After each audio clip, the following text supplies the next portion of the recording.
थकित को शांति का वचन भाई भगत सिंह के द्वारा मार्च 1। क्योंकि यहोवा ने सिय्योन को चुना है, उसने उसे अपने निवास के लिए चाहा है। भजन संहिता 132 का 13 पद। भजन संहिता 132 के पद 9 में हम देखते हैं कि परमेश्वर के भवन के निर्माण में धार्मिकता और स्वर्गीय आनंद का क्या स्थान है। जब हम परमेश्वर की इच्छा को पूरा करते हैं तो हमें उसमें आनंदित होना चाहिए, भले ही वह हमारे जीवन में उत्पीड़न, दुख, कठिनाइयों और परीक्षाओं की अनुमति देता है। जब हम हमेशा प्रभु में आनंदित होना सीखते हैं तो हम परमेश्वर के भवन के निर्माण में अपने हिस्से का आनंद उठा सकेंगे। पद 13 में हम पाते हैं कि दाऊद यबूसियों को निकालकर सिय्योन में सब गोत्रों पर राजा होकर राज्य करता है।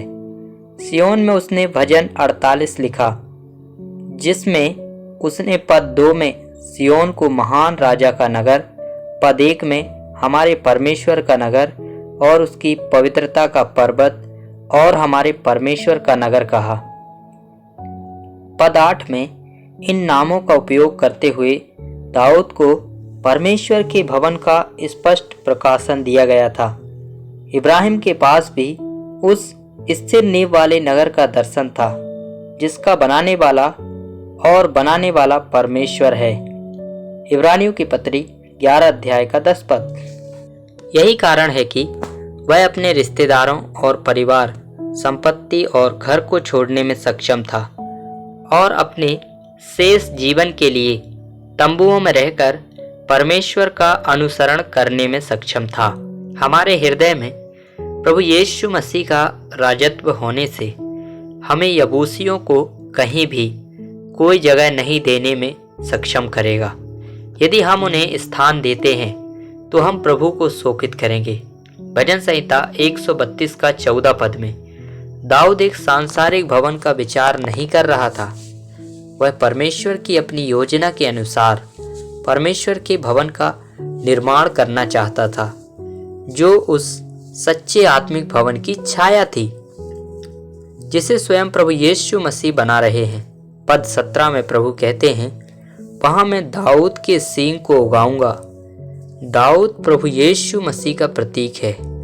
सींग परमेश्वर के अभिषिक्त जन प्रभु यीशु मसीह की बात करता है। इस प्रकार दाऊद ने यह देखना शुरू किया कि प्रभु यीशु मसीह का उसके अपने घर में एक महान प्रकटीकरण होगा। केवल जब हम परमेश्वर के घर में आते हैं तो उसके लिए हमारी भूख पूरी तरह से तृप्त होती है। पद 15 और 16।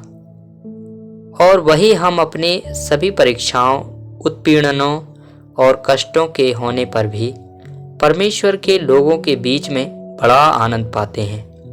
जो लोग परमेश्वर के भवन के निर्माण में स्वेच्छा से भाग लेते हैं, उनके पास भरपूर आनंद और सच्ची संगति है। जो लोग केवल सभा में गाने का आनंद लेने आते हैं या छोटे उद्देश्यों के लिए भी आते हैं और निर्माण के काम में कोई हिस्सा नहीं लेते हैं, वे आसानी से नाराज हो जाएंगे और अपना आनंद भी खो देंगे।